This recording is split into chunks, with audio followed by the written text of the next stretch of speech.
Hi everyone. Today's story is called Grandma McGarvey Goes to Sea. This story is written by Jenny Hessell and illustrated by Trevor Pye. It's published by Scholastic. Ah, ah, ah, ooh! Oh dear, it looks like Grandma McGarvey has caught a cold.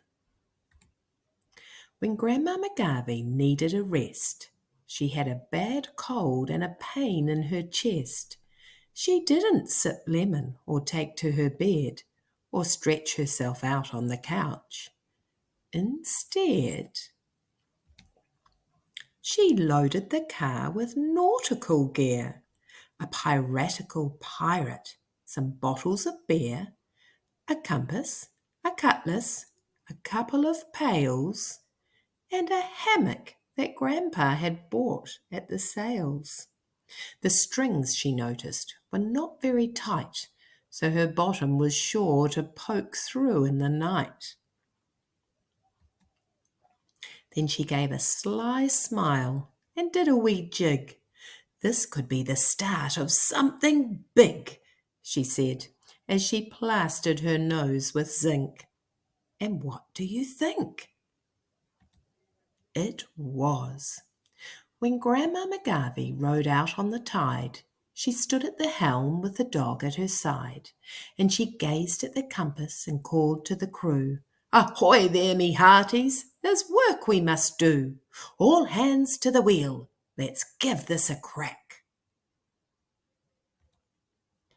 But the dog looked as though he would rather turn back, as he slunk from the deck and hid under the stair.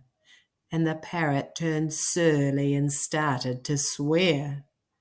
So Grandma McGarvey trimmed all the sails, checked out the rigging, and banged in some nails. Then high on the mast she narrowed her eyes as she noticed the waves were beginning to rise and threatening clouds were starting to form.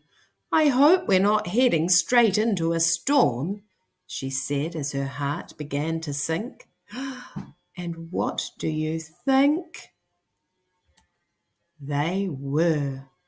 When Grandma McGarvey sailed into the squall, torrents of rain were beginning to fall, and the waves reared up and came thundering down, while the parrot was shrieking, "We're going to drown!" and the dog was whimpering under the stair, and the sails were straining and threatening to tear. Then the boat started pitching from starboard to port, and the parrot, who wasn't the seafaring sort, clung to her shoulder with squawks of alarm, turned terribly green, and was sick down her arm.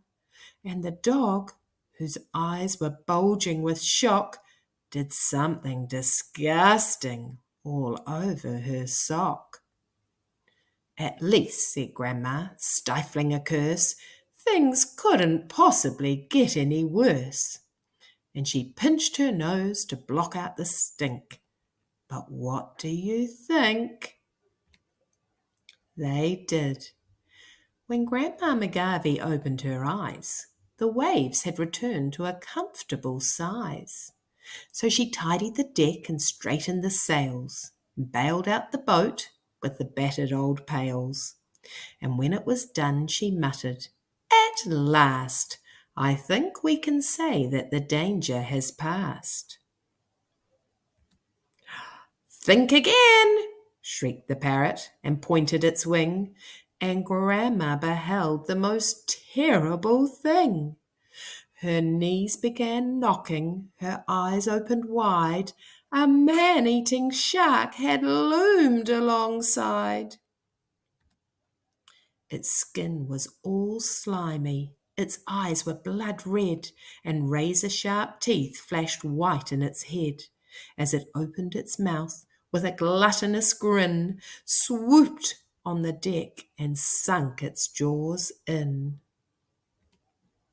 Then Grandma shouted, "We're not finished yet. I'll teach you a lesson you'll never forget." She grabbed for the rail, reared up on her toes, and whacked a pail down hard on its nose.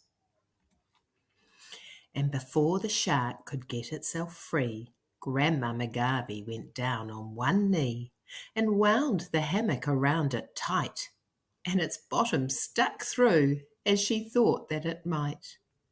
Then Grandma McGarvey said with a smile, "Now that should shut you up for a while," as she fastened the lock with a flourishing clink.